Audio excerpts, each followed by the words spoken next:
With it right here with who I started with me, something like a Spartan. It's going hard regardless. I'm from the 826 plus 5 more bitches. Uno Central Coast mom and suicide bombings, arsonists. I step in the booth and cast. I gotta keep it lit. Engineer all my music. I work hard at this. That's right, and we're back live on Chicano Tube, live on Chicano Street, the Friday morning edition, kicking off the weekend. To all my blue-collar workers, we made it. We made it to the end of the week, cabrones. The weekend is here. Okay, y el cuerpo lo sabe. So without further ado, I'm going to go ahead and bring on mi amiga Denise Aguilar on the platform. I'm going to go through some formalities, though. Gracias all the day oneers. Gracias to everyone inside the members only. Gracias to all the Chicano channels, all the Chicano pages. We're knocking on the door at 15K, you guys. You guys been asking me to further elaborate on all these laws, all the bills, all what's going on in California that affects us, our Californians. Well, I need some help. I'm just going to be honest. I'm going to need some help. And who other to bring on than mi amiga, of course, Miss Denise Aguilar. I appreciate you, amiga. Good morning. Good morning. Good, amiga. How's the family? How's everyone? Good? So. Good. I think we're still kind of skipping a little bit on your audio. I'm not sure if it... Let me see. I don't know. Good morning. It's like half of the words skip or anything like that. Is there anything you could do to reset that? Maybe try it. Oh, no. I don't really have to do. Let's get out. Okay, good. Well, as long as you got a stable internet connection, we should be good. All right, good. So let's go, amiga. Amiga, I've been getting a lot of DMs. I know you're boots on the ground. You're in the trenches. And then as we leave, I want you to please let us know how we can help, what we can do, etc. Because you've been in the trenches for us Californians now for a good while. Let's go ahead and just get straight into it. There's a special election happening right now. A lot of people are upset. This is costing us anywhere from $200 to $300 million. What is this special election about? What is Prop 50? And is it yes on Prop 50, or are you saying no on Prop 50? If you can break that down. Sure. So first off, I know on Prop 50. What to allow and the is still up in Congress. We know that he sent some of those legislators had. Yeah, it's still kind of skipping. I know it's still kind of skipping. You want to refresh the feed and then maybe go back out with the link? Yep. Go ahead, do that. Go out and go back out. So just out of the studio and then I'll bring you back in. Okay. Sometimes it's just the internet connection. Again, you guys have been asking me for what's going on with all these laws. Gente, we can't just not give a shit about everything that's going on in California. This is our state. Okay, so of course we have to fight for our state. Let me see. Is this bad? Sounds a little bit better. I'm not sure, but I'm gonna let you go ahead and start again, and I'll let you know. I hear myself kind of like So I 50. I would Gavin Newsom Prop 50 bill in I know. What this bill different lines would allow the create the line instead of already have in our California Constitution bipartisan that draws up the line Democrat independence by California. What Gavin that he created lines the way that do away with vacancies and put in. This is just cheap. Or the way to live. What about Texas? First of all, live in Texas. California. We have to let do Texas. But what happened was court order drew up the line. They drew up the line that racially. So thought that was can't have racial. Go back and we. Amiga, they're commenting that we're still skipping. How about the Bluetooth? Can you turn the Bluetooth? Are you on your phone? I am. You on stuff? Yeah, turn the Bluetooth off, and then let's try to reset it one more time. And you said you're on the Wi-Fi? Yeah. Are you on Wi-Fi? Okay, then one more time, out and in. I'm sorry. It's just, I hate for people to miss what you're saying. I hate it because it's so good. It's so good. Yeah, out and in. Hit the link again. Okay, that's so good. It's so good. I don't want it to skip, but I mean, we'll do what we can. The devil's a liar, cabrones. The devil's a liar. He doesn't want to hear. He doesn't want us to put this out there, man. But hey, if you're having your coffee this Friday morning, I appreciate you guys for tuning in, man. I got mi amiga Denise Aguilar right here. And let me see, amiga. Let me hear you. Probably one more. Yeah. And do you kind of hear it too? How you like half of your words skip? Self. Say it again. I hear my like it's oh. Okay. I got a fix here. General.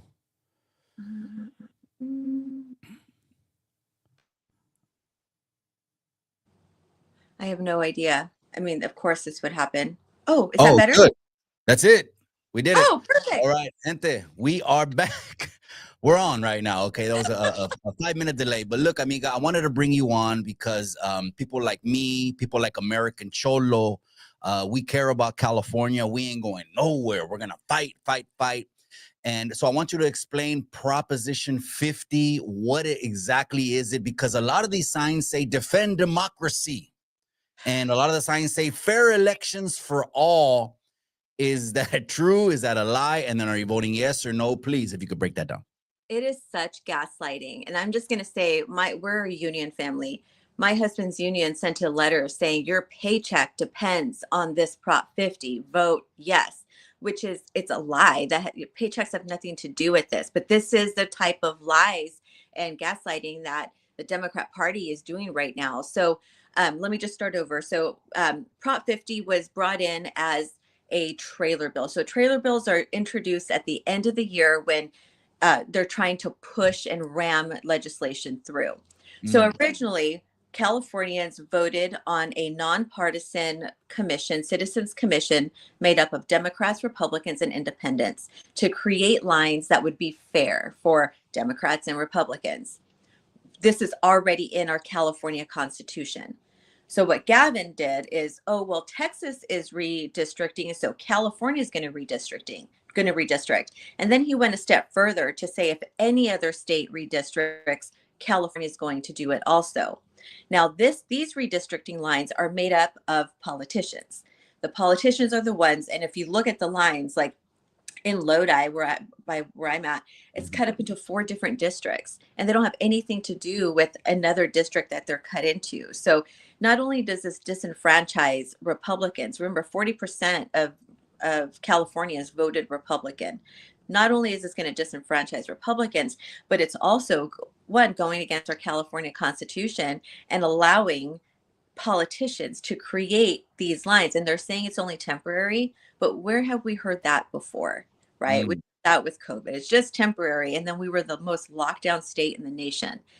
If you give an inch, they will take a mile. Now, anytime I say I'm a no on Prop 50, I hear people say, oh, well, Texas did it. If Texas can do it, then we can do it. Fair is fair.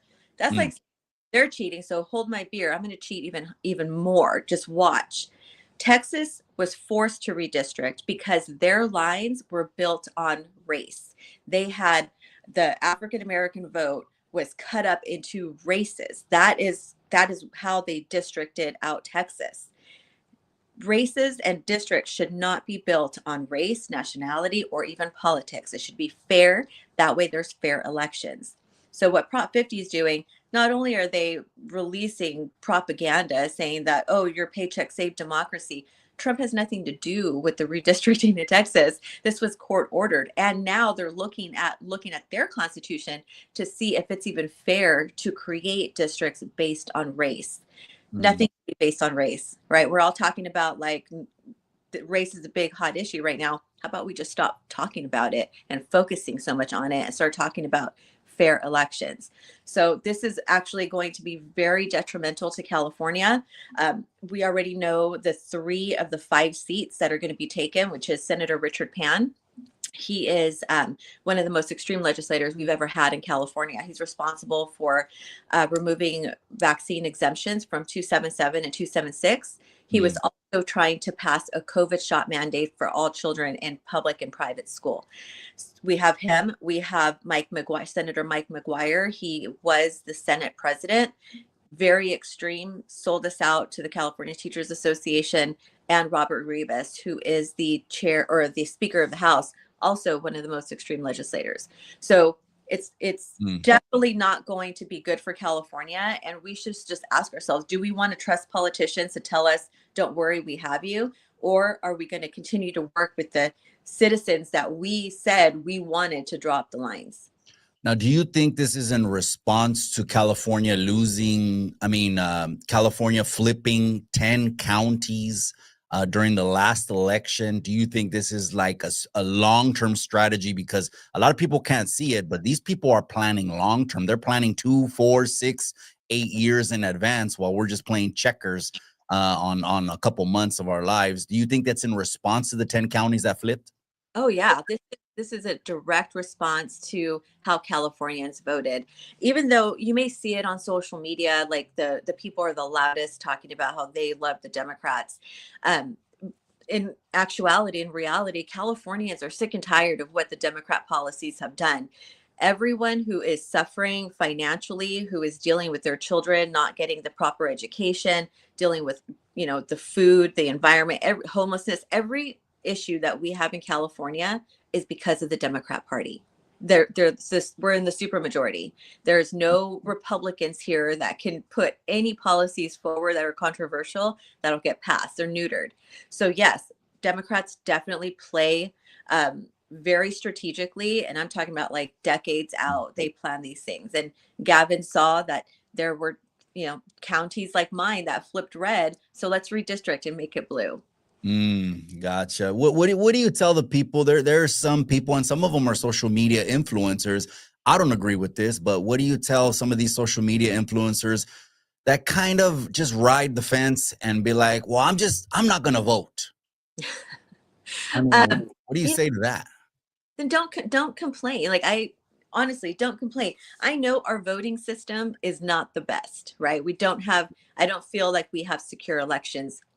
I feel we need to bring in voter ID.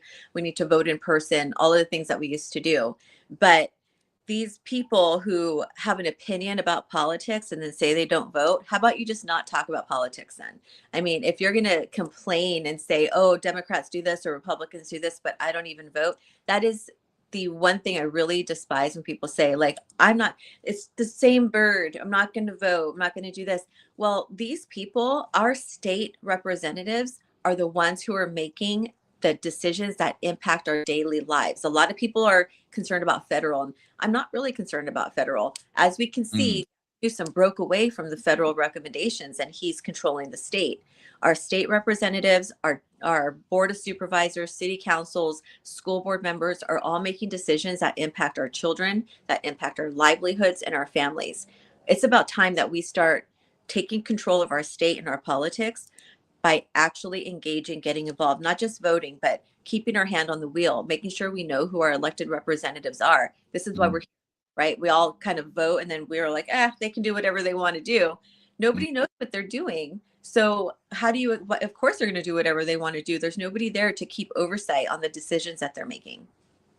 And the ballots have already gone out. People, you probably already gotten your ballot. It's recommended to vote in person, right? It's recommended to vote in person. Yeah, go ahead. At this point, because of the system that we have, what we're seeing is that 59% of Democrats have already mailed in their ballot, and a lot of them are 65 and older. They're the boomers who are sending it in. Only 28% of Republicans have turned in their ballot. Unfortunately, we're going to have to use this system. I'm mailing in my ballot, or you can vote early in person. The polls open, I think, like 10 days before, right? So go in. If you don't want to mail it in, go in early in person, because what can happen is if you wait the day of and there's a problem with your ballot, like a signature doesn't match or something is missing, they then put those ballots into a big pile that's for curing. Those ballots, then volunteers come in. That you saw Nancy Pelosi did it or Nisa did it in my neighboring county, Stanislaus County, where Duarte lost by 104 votes because they were curing these ballots. So in these ballots, in this pile of cured ballots, and your vote may not be counted because it's too late. So it's recommended, if you don't want to mail it in, then go as early as possible to the polls and vote. So that way you can make sure that your vote counts and you can track your ballot. And again, mi amiga is recommending vote no on Prop 50. All right, I'm trying to get to a couple more of the SBs because I wanted to get on the back end. I wanted to ask you about the government shutdown, a little bit about Charlie and maybe in Candace, just so we can, you know, add more context to the topics that we're talking about. Let's keep it moving, amiga. Another one that American Cholo highlighted, I believe, was SB 79 or 97. It was the one where they passed to build apartment complexes right next to all the public transportation places, and to remove any kind of, I don't know, public accountability or oversight. I'm not exactly sure what that bill was about, but he made a little clip on that. I wanted to ask, what was this whole motive behind this SB 97 or 79 to build all this public housing next to the transportation? What's the reason they want to do that? So it was SB 79, and it would allow apartment complexes to be built in neighborhoods. So you can have a single family home and have a huge skyrise right next to you. What this plan is, and this is, people can look it up if they're interested, but they're called 15-minute cities. 15-minute cities are basically a city that's contained, that has everything you need within 15 minutes, which then restricts you on using your car. You're going to have to use public transportation. It's kind of like what they do like in China, where they have like your own space, and then they have like all these really, really small apartments that are like 200 square feet, right? And it will end up restricting our movement. You're not going to be, it's not necessary for you to travel outside of your 15-minute location. So it's, again, this is strategy that's been used for decades. This has been a plan in action that they've wanted to do, is put low income apartments or skyrise apartments, get rid of single family homes, and then keep people contained in these little small areas. So that way you don't have to use your car. You don't need your car. We've already seen that with Scott Wiener trying to introduce, and Alex Lee trying to introduce legislation that would force people to take like the train or to take the bus. So it's just another one of the plans that the Democrats use to try to restrict our movement and put these low income places in areas where, you know, we should be able to make the decision if we want to live in a single family home in a neighborhood where our kids can go outside and play, versus being right next to a skyrise or a low income apartment where there's tons of people in and out and you don't have safety. I live by apartments. I know what I'm talking about. I live in one of the worst cities in California. I live in Stockton, and my home is right next to apartments. And it's really difficult to feel safe when there's a lot of in and out, a lot of different types of people coming in. And that's, SB 79 is simply just a land grab to get rid of single family homes and to build up their apartments like they want. Now that you pretty much just stated all the cons, amiga, is there any pros? Because some people will come back and be like, yeah, but it's building housing, Denise. What do you say to that? We don't have a housing crisis. We have a policy crisis. There's tons of housing. You can build houses. There's tons of land to build houses. This is not a housing crisis. It is, the Democrats have created these policies that have put so much red tape, so much bureaucracy behind building homes. It's almost impossible to be able to afford a home because the cost to build it is so much due to policies like CEQA and the environmental policies that they have in place.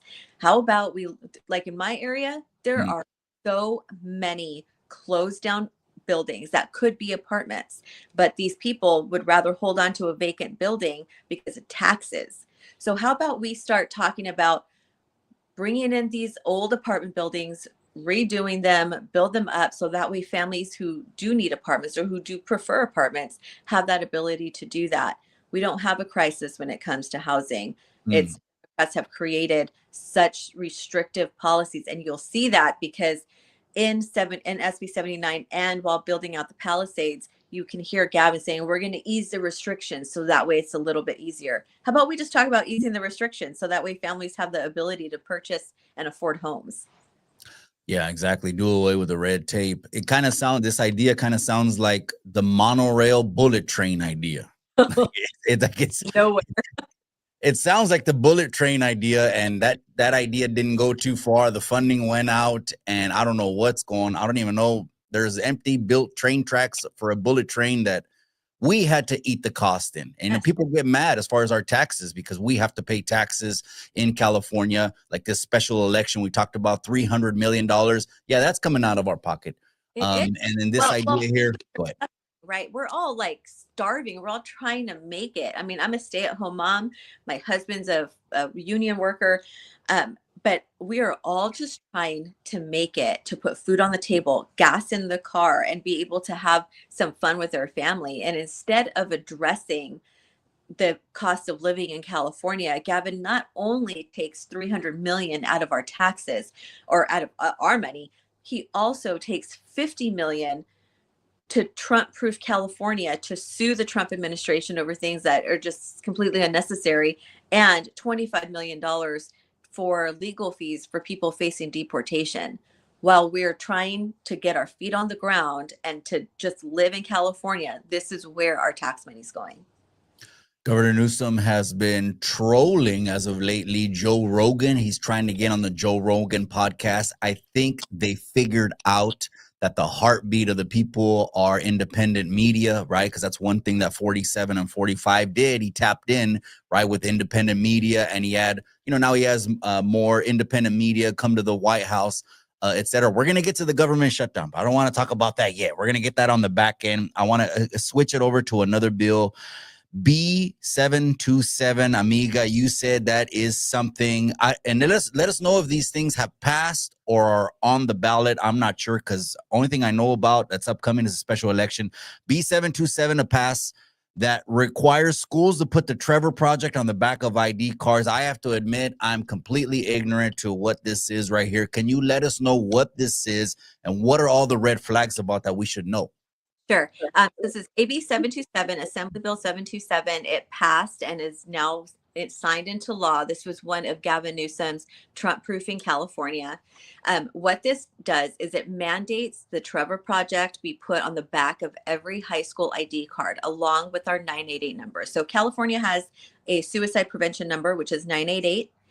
What they are doing is that they're adding the Trevor Project on that, saying that it's for LGBT community kids, which instead of doing that, we could actually just train the people on the 988 number to take all calls to prevent suicide. But it's actually a very dangerous organization. So the misconception here is that it helps children who are dealing with issues, who do identify as lesbian, gay, bisexual. This organization has been reported to have a platform where adults can groom children. Now, I always suggest that if you don't believe what I'm saying, go to the website and sign up. They're saying this is for ages 13 to 26. So what happens is if a kid calls this number, they then get shuffled over to the Trevor Project. And once you're shuffled over there, you can create an account. Now, there's no age verification on this. I don't know why 26-year-olds need access to our 13-year-old kids, first of all. Second of all, there's no age verification. So a 75-year-old man can go on there and say that he's 16 years old. Once a kid has an account on these websites, they then get shuffled over to different chat rooms. These are all private chat rooms. You have to join to be a member. There's chat rooms called age regression. I'm your dad now. I'm your mom. Witchcraft, lesbian love, gay men. I mean, all these fetish chat rooms. Right. Kid is in these chat rooms. Any member in that chat room can privately message any other member and then redirect them to like Snapchat or Discord. So now you have very, very vulnerable children who are going through a whole lot. And I know this is not anything about phobia. I came out at 12 years old. My son is gay. Like, this is not about not liking people. This is about the safety of a very vulnerable population. So now you have kids who don't really know what's going on with themselves, trying to find themselves, going into these chat rooms where these guys who can identify as 16 because there's age regression to say, hey, I understand. Your family doesn't understand you. You can trust me. You can come over here and I can be your chosen family now. This is how children get groomed. This is exactly what's happening on Roblox. And we already have it. There's a huge lawsuit against Roblox because of this. So Mm. now the state of California is contracting with this very predatory website, forcing high schools to put this on the back of ID cards. Now these kids are going to have access to these websites. And when you get on the Trevor Project, it gives like a warning sign and it says, if your parents see this, press escape 3 times to get out of the website. Why would you need that if you were a legitimate website trying to help kids? So now But this is it sounds like this is just more California taking parental rights away from children. I think that's really a breakdown of they're trying to separate the family model. Don't you think, if there was proper oversight and you saw that inside these websites, that would be an immediate red flag? But it sounds like the people that passed this, because you said it's already passed. yep, it's law. These are the same people that are okay with naked grown men walking around with children, and shit, it already passed. Ahora ya pa qué? What can we do? Nothing. It's going to end up being lawsuits.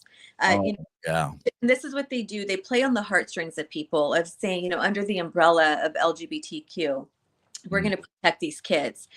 There's no oversight in any of this legislation that they're putting in place. I mean, we saw that with AB 495, the bill that signed into law that allows adults to take guardianship over children whose parents are deported.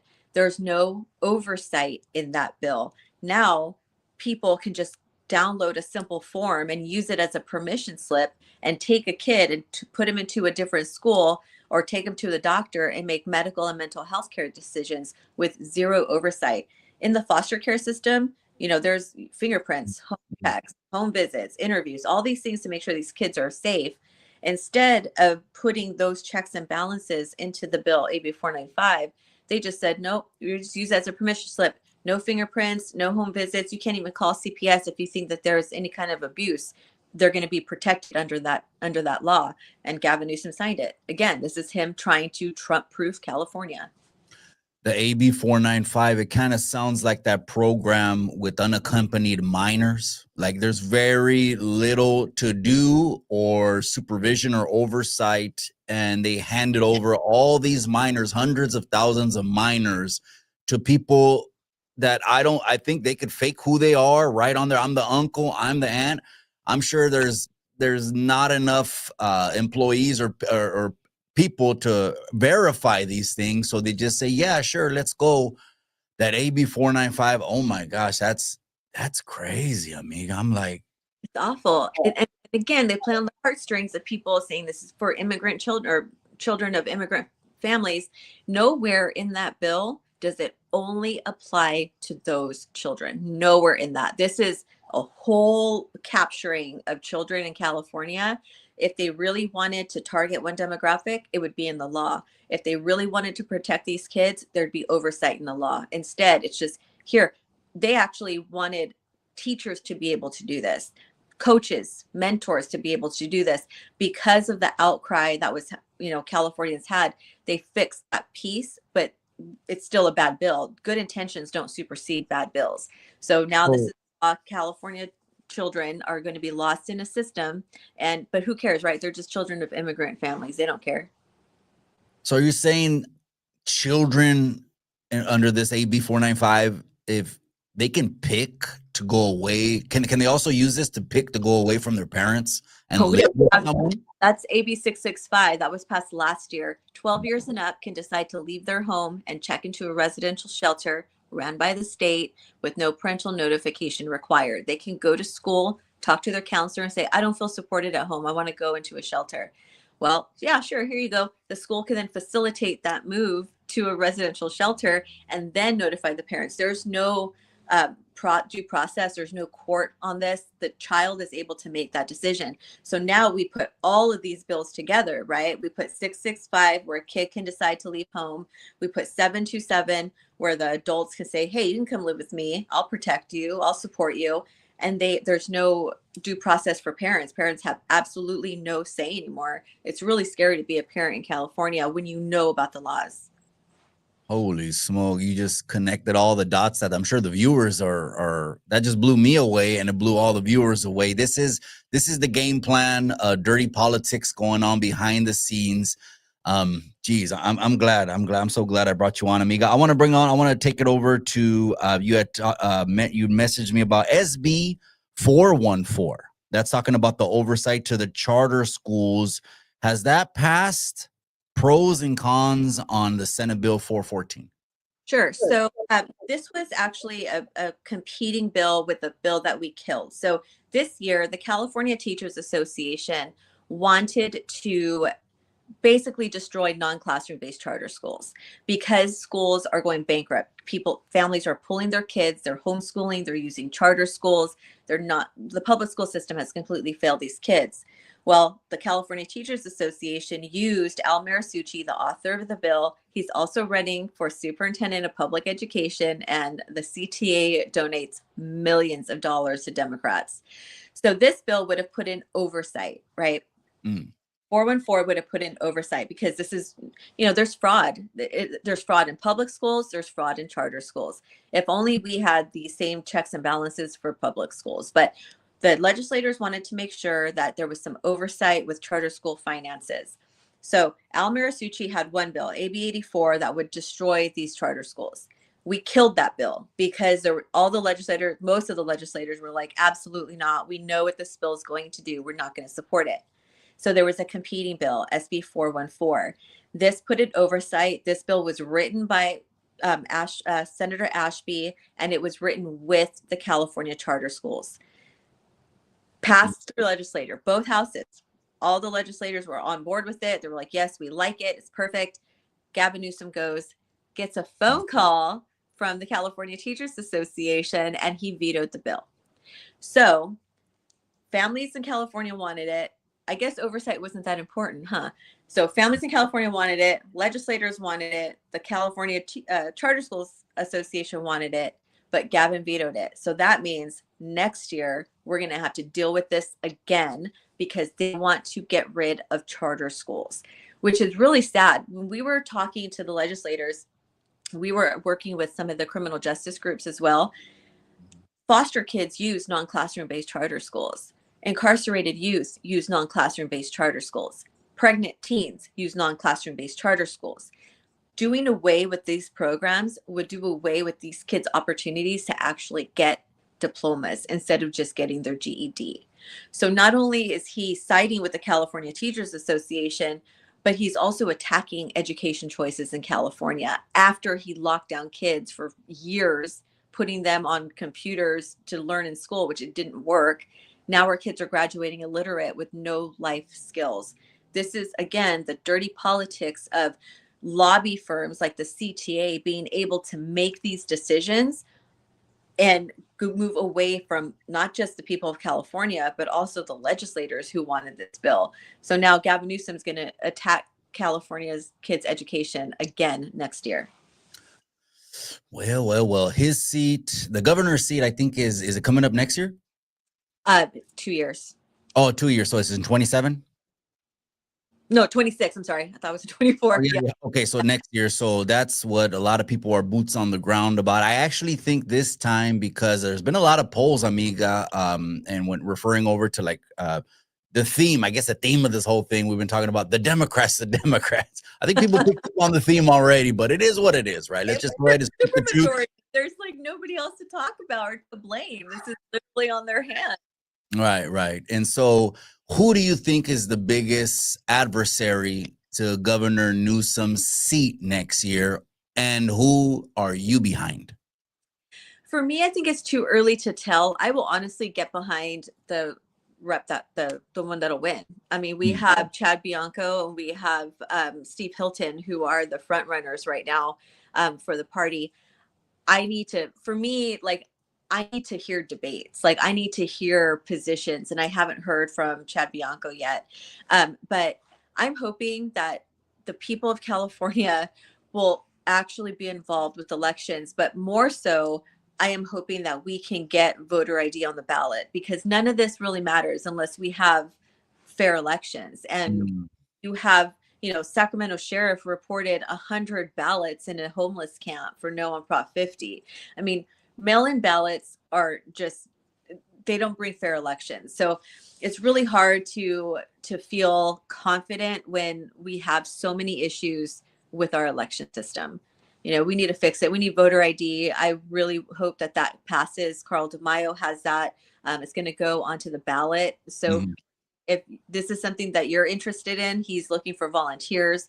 We need people to go out and collect signatures, talk to people about getting voter ID on the ballot. I mean, right now in California, we have some of the most dangerous pieces of legislation that have been passed and are going to be introduced. We have AB 144. I know I didn't talk to you about this, but I just remembered. This creates California's own vaccine panel. So in the federal government, we have something called ACIP, which is the Advisory Committee on Immunization Practices. It's a committee that meets to decide what vaccines go onto the schedule and, recommendations if like exemptions should be taken away. Now, that has been reformed because everybody on the ACIP committee had ties to the pharmaceutical companies. So Robert F. Kennedy Jr. went in and reformed the committee. Gavin Newsom wants a Trump-proof and RFK-proof California. So he's decided we're going to make our own panel and we're going to allow the California Department of Public Health to add shots to the schedule without legislature. This is dangerous because they can add the COVID shot, which is, they already tried to do that. They tried to add the COVID shot and they tried to add the HPV shot. We killed the bill for the HPV shot, but in California, we don't have any exemptions here. There's none. There's no functional exemptions. There's no delay. There's no like spacing out the vaccines. You have to get them exactly how they want them. Your kid can't go to public or private school. So what Gavin did is he not only created this panel and said, well, we're going to let them make the decision where the public has absolutely no input, but we're also going to give the people who not just give vaccines, but who promote, the clinics, the buses who go to the schools, we're going to give them shield of liability. So you can't sue them. You're not going to be able to sue the vaccine manufacturer. You're not going to be able to sue the school. And that's what they were doing with COVID. They were pulling kids out of class and giving them the COVID shot. You won't be able to sue them. This is Gavin Newsom's policy. So he's now protecting billionaires and corporations while putting families at risk. This does not sound like something that the nation is going to want, right? You don't want Gavin Newsom to California, the entire nation. It's very dangerous. So when elections come up, it's important to look at the policy. A lot of people want to tie skin color to political party, which is crazy. Right? Like, oh, I'm brown, so I have to be a Democrat. No, look at the policies that these people are supporting. Look at who supports them, where they get their money from, and how they actually wanted to handle California. I think it's time we stop looking at party lines and start looking at the people who are running. Hello. Welcome to Gavin Newsom's California. Yeah, I've been saying this for a long time, amiga. Not everything brown is good for brown. We need to look at policies because we live here. Our children have a future here. Our great-grandchildren, great-great-great-grandchildren. And amiga, I just want to thank you for all the work you do. You're really doing the work, amiga. And all of us are just on our iPhones watching the work get done. I want to get involved as much as I can. I just joined the Hispanic Assembly last November just to kind of, get my feet wet, but I haven't even scratched the surface. We got to do more. My part here is Chicano Tube and everyone that supports the channel. I want them to hear this message. That was so important for me to bring you on. Now let's switch gears over to the government shutdown. There's a government shutdown right now going on. Can you first tell us who is responsible for the government shutdown? What's the theme of today? Democrats. I guess the theme is Democrats. Go ahead. I'm going to be very honest. I don't pay super attention to federal policies because otherwise it just takes over my whole life. But from what I have read and learned, in this bill, in the shutdown, the reason why the Democrats don't want to vote on anything is because they want to fund health insurance for illegal immigrants. This is one of the biggest things. It's protecting illegal immigrants, along with sending billions of dollars to other countries. I think there was a program, and it was like helping trans kids in like Pakistan or something like that. Zimbabwe or something. Something, right? What are you talking about? This is what we're seeing, though, as the American people are seeing, that the Democrats would rather protect illegal immigrants instead of creating a pathway for citizenship, because they've been in power forever. Why hasn't there been a pathway already built out? So they're willing to let moms go hungry, kids go hungry, programs like WIC go down. Thankfully, this administration is using the tariff money to fund the WIC programs. And thankfully, they're funding the military, which, is important because we need to protect our nation. But what does it say about the Democrats when they want to sue because the federal government is paying our military? Yeah. The Republicans weren't in power forever. The Democrats have had power for decades, and yet we have never really seen a pathway to citizenship, right? I know my family came here on the Bracero program, where grandfather was able to come and work, and he had created a life for all of us. Why aren't we utilizing programs instead of just saying, okay, everybody can come through? It would be a wonderful world, right, if we didn't have borders, but that's not the reality of what we live in right now. And so when you have our elected representatives putting illegal immigrants in front of kids and families and our livelihoods, what does that say about them? Right? We need to start asking ourselves, do we want the American dream to actually happen for us? Because I truly feel the way things are going right now, with the way the Democrat policies are in place, my daughter is never going to have that. My son's never going to be able to afford a home. They're never going to be able to afford health care. They won't have the same things and the same opportunities that we had. Why is this happening? Because of the theme of today. The Democrat policies continue to put other people in front of the American people. Now, someone's going to say this in the comment section. I wanted to go ahead and get your take on this, which is the people that are here in this country but aren't legal, right? You said the word illegal. That's already a trigger word. You know that, right? But there are some people say being illegal is not a good enough reason to take someone away from the U.S., ship them back to the country.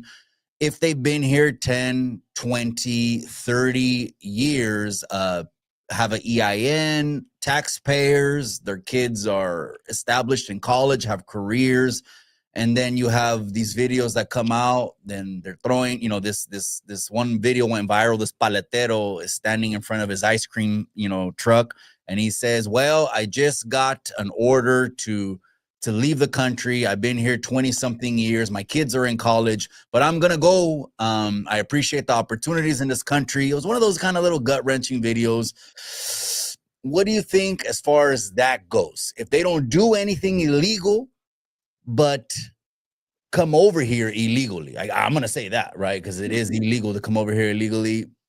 Does Denise Aguilar have a heart for that? Oh, of course I do. I don't want to see my paletero getting taken away. It's such a difficult situation, because I personally don't think people who have lived here, who are making a life for themselves, not causing any issues, I feel like, honestly, I don't feel like they should be deported because they're not doing anything wrong, right? This is where I differ from the Republican Party. I don't consider myself a Republican. I'm more conservative, but I'm on my side, on the side of my family. And it's awful to see those stories. And I wish there were programs and pathways that were offered to people and saying, hey, you've been here for X amount of time. Let's start the process of getting you situated, getting you legal. Now, for me, when I see people who, are at the fields and they're getting arrested, all I think about is, when you're here illegally, you are basically a slave to this country. You're a slave to your employer. You're a slave to the people who know about you because you're too scared to say anything, right? I know a lot of people, unfortunately, who are here illegally, and they're terrified to report something happening at their job because their employer is saying, we're going to call ICE on you.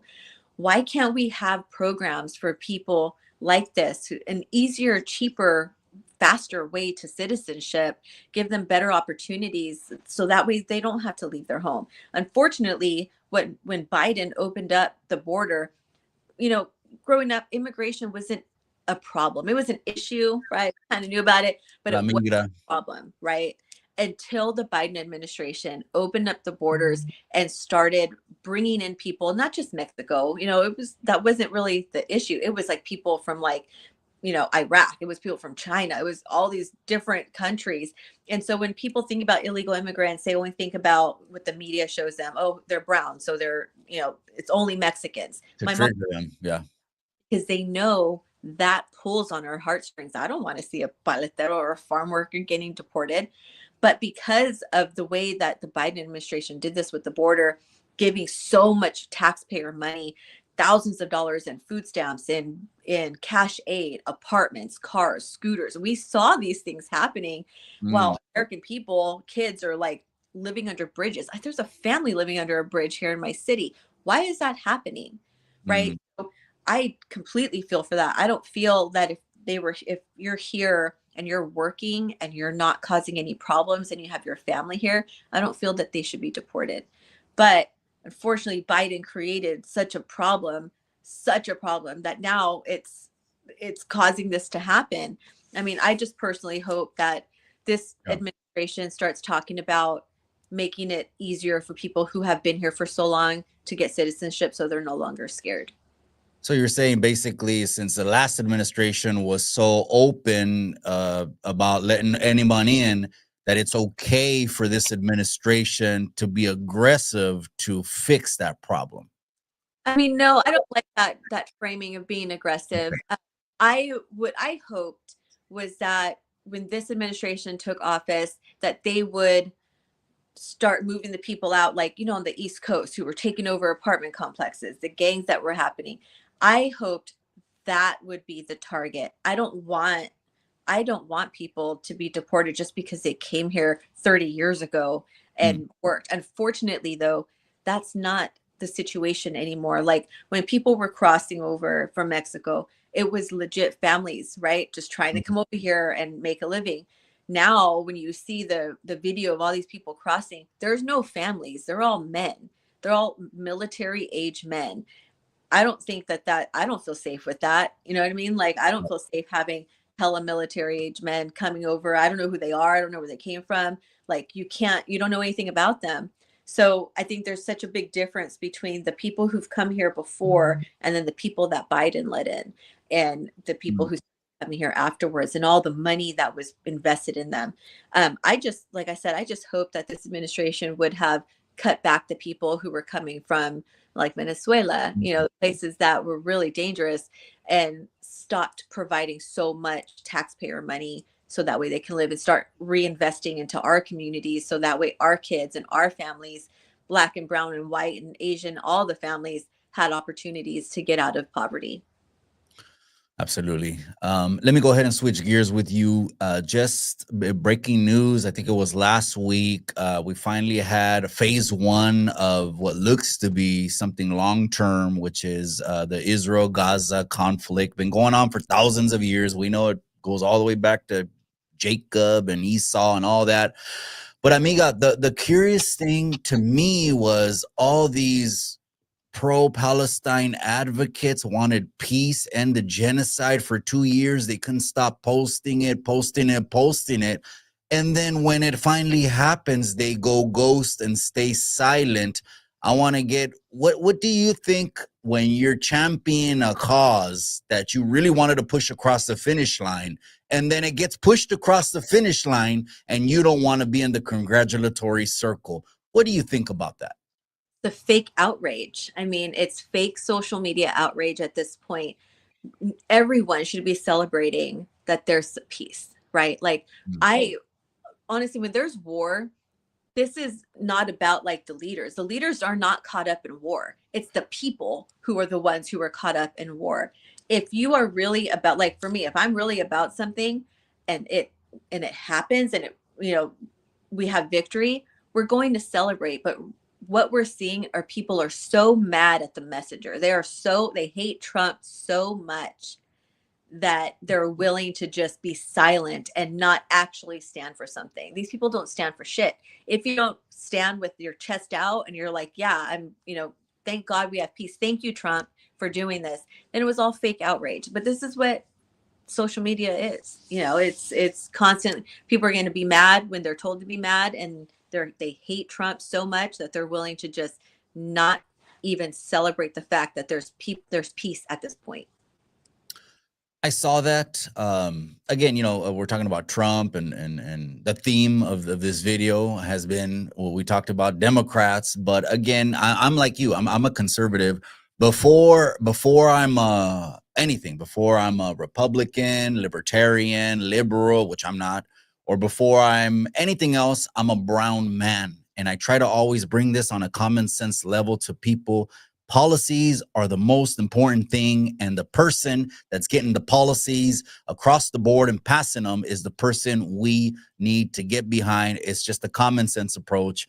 But I wanted to ask you on that as well. But let's switch a little bit of gears. A couple weeks ago, it's already been a 1-month anniversary. It was September 10th. In regards to the incident that happened at the Utah University campus, in regards to Charlie Kirk, amiga, I want to get your immediate reaction when it broke across the wire, your thoughts, and I also want to ask you about the criticism that Erica Kirk has been receiving, saying she's taking it too lightly, she's moving on too fast. Those 2 or 3 things, I guess we could start at the beginning again. And then I also want to ask you, who do you think was behind it? Start from the beginning, though.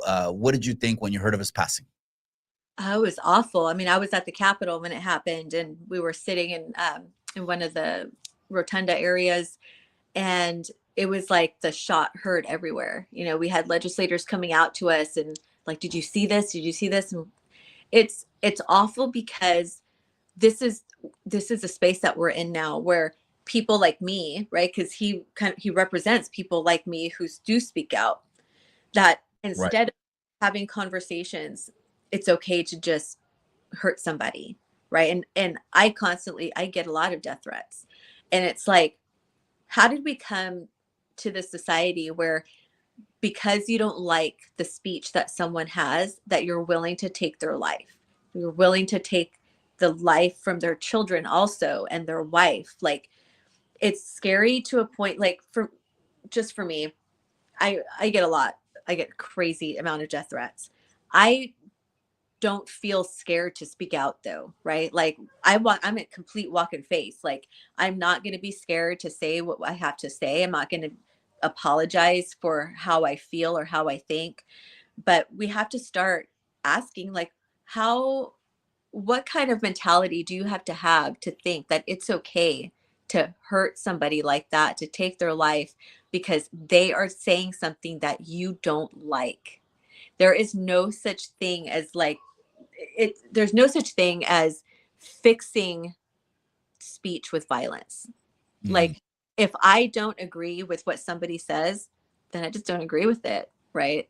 But what Charlie did was he created such an amazing movement of conversation, because we've always been told never talk about politics and never talk about religion. And this is where we're at. We start talking about politics. We have to start those conversations of try to change my mind, right? It's not necessary to be violent, to be angry, to scream. We have to start thinking more logically. And right now, there's people who think emotionally and who think that violence is the only way that you're going to solve a problem with speech. Unfortunately, he was taken from us, but he's created such an amazing movement. There are now so many young men and women who are going to colleges and talking about this stuff, because they're the next block of voters, right? They're the next people who are going to control our country. So it's very sad. I think the United States, the nation, lost a very amazing person who walked in faith, who was not scared to speak about Jesus. He was not scared to say that he believed in Jesus and that he loved him. It's just very unfair that the media created this nasty thing around him and like cut pieces of his video to make it look like something it wasn't. But the propaganda was strong. But you know, as far as Erica Kirk, no one really knows. You know what I mean? Like we're on the outside How looking. she feels, yeah. We can't say where she feels. I mean, all we know is that why would a wife let such an amazing organization go? Something that her husband built, spent his life building. Like, I know if my husband built something like that, I would want to keep it going, right? Mm. And I may not be as strong as she is, but we don't know what she's like off camera. So, you know, when people criticize her, it's just like, it's very sad that people always have a freaking opinion. When he passed, there was 55,000 new applications to open chapters across colleges. And I'm sure that got the blue voting block, whether you're red or blue. Hey, shout out to you. You guys do what you guys do here. But the majority, I'm sure, align with what we're talking about if they're watching us and if they're subscribed to our, pages. 55,000 new chapters. I think that just woke up a sleeping giant. I think that's one of the reasons they're already planning for 26, 28, and everything that's happening. Amiga, what do you think of the people that laughed as he was getting lowered to his grave? They're evil. Honestly, they're evil people. It's just, I can't believe that actually happens, honestly. Like, I was watching some of these comments, like, what's wrong with you?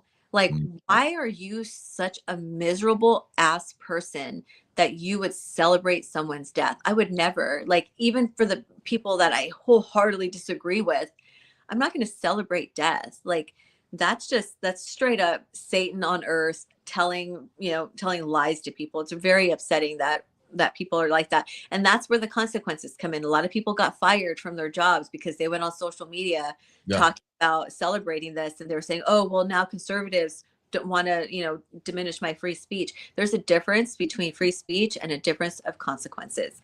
Consequences, you went on social media and you celebrated a person's death. You are representing somebody's employment. Like, you're going to get fired. I'm not, and I'm fully behind that. Okay, got it. I wanted to ask you on that. Lastly, we're going to wrap it up with this, Amiga.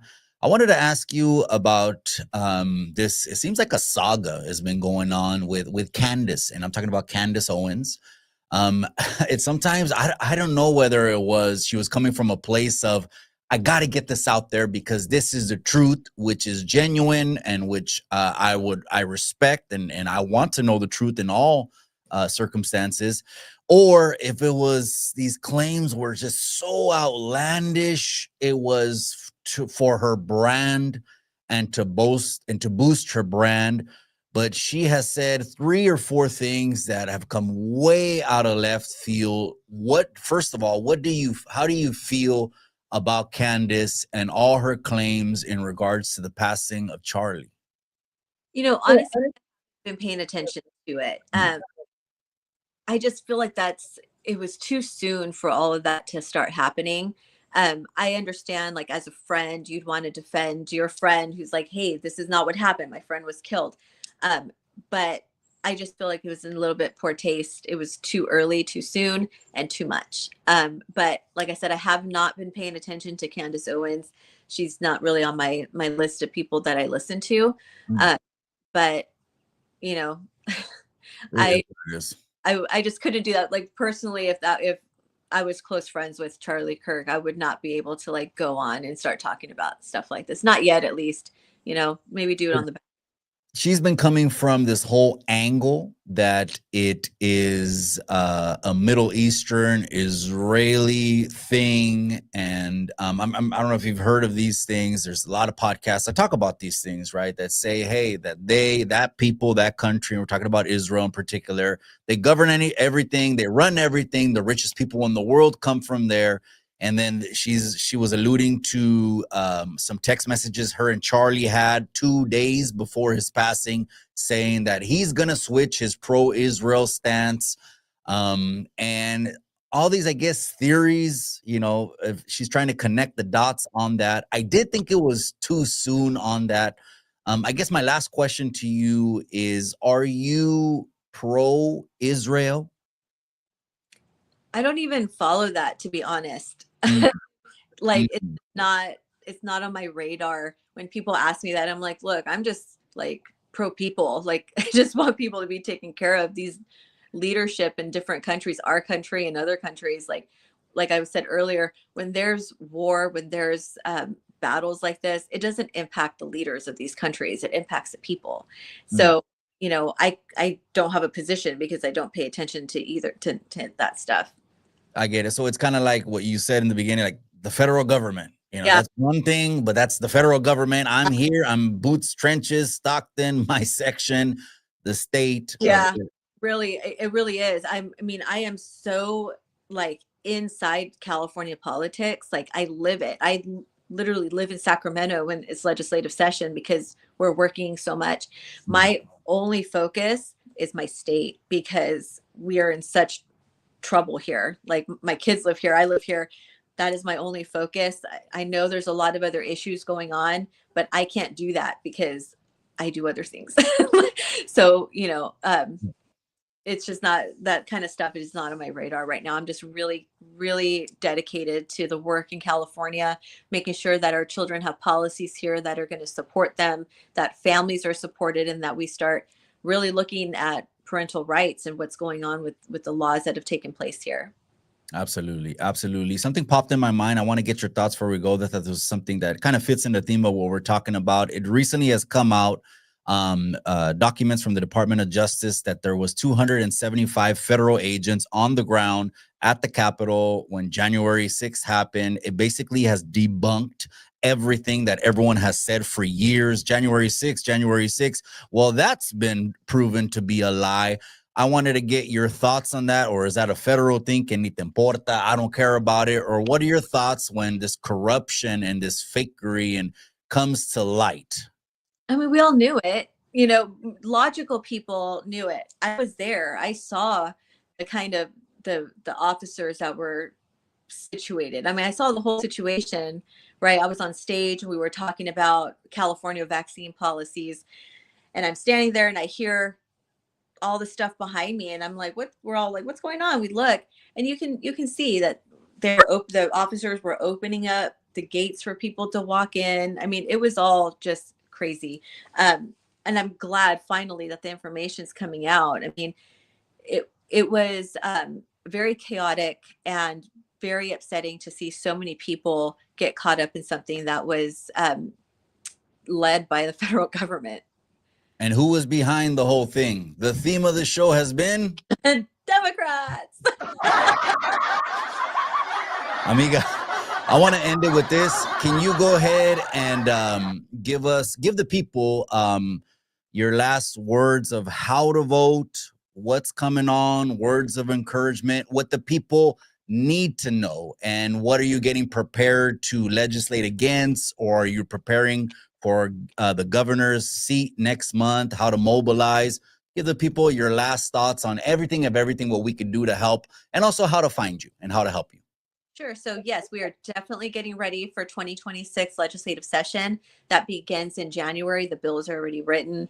We're also preparing for elections. So I have two different organizations. The first one is Freedom Angels. You can find us at freedom-angels.org. There is where we get ready and we start training people on how to get involved at a local level, because local is the most important. If you're looking to get involved in politics, you should know who your state assembly members are and your state senators, along with city council board of supervisors. So if you're interested in learning how to get involved in politics, we hold webinars and Zooms so that way you can know how to be most effective. We're also getting ready to organize for elections, and that is under Grassroots California Action. So you can find us at grassrootsca.com. There's a whole bunch of work that can be done. We are very interested in continuing to build out our district to capital network so that way we can get some policies in place that protect Californians. We will be working on fixing the bill SB 132 that has allowed men to transfer into the women's prisons, assaulting women. So we've been trying to fix that law for a few years. So we're going to try again this session. So if anybody's interested, we are very much grateful for everyone who does want to participate. You can find us again at freedom-angels.org, and you can find my website, at theinformedmama.org, where you have access and resources to how to homeschool, how to build out co-ops, and homeschooling is like my like Bread number and one. butter. That is my thing. So if you're interested in doing that, I have all kinds of resources on my website to help you. Awesome. Denise Aguilar is here. Gracias, amiga. You have a blessed weekend, you and the family as well. Denise Aguilar, I appreciate your time, amiga. Thank you so much. Bye, guys. Take care. God bless. Talk soon. Wow, that was Denise Aguilar. You guys watch the replay on that. What California has done to our children, separating the parents away from their children, is absolutely horrific. Some of these bills are already passed, and I know a lot of people don't give a shit. Maybe the political videos on this channel don't get a lot of views. I'm not into it. That's why I don't profess to know everything. That's why I got to bring someone on the channel. A lot of you guys make me out to be the politician.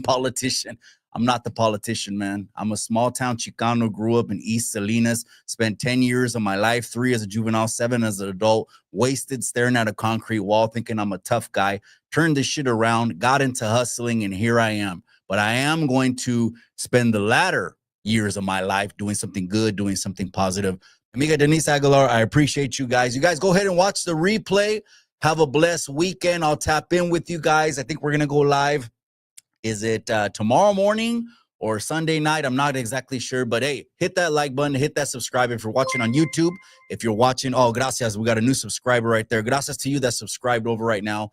All the links in the bio. Also, Denise Aguilar, go to her IG. I believe the majority of her links are in Instagram. So she has 2 Instagrams because they keep shadow banning and blocking and knocking people down that don't align with free speech. Here, I'm all for free speech. So Informed Mama Denise, I believe, is one of them. And then Denise_Aguilar 209 is the other one. Gente, we're out. Have a blessed weekend. I'll tap back in with you this weekend. I'm out. Remember what I always say?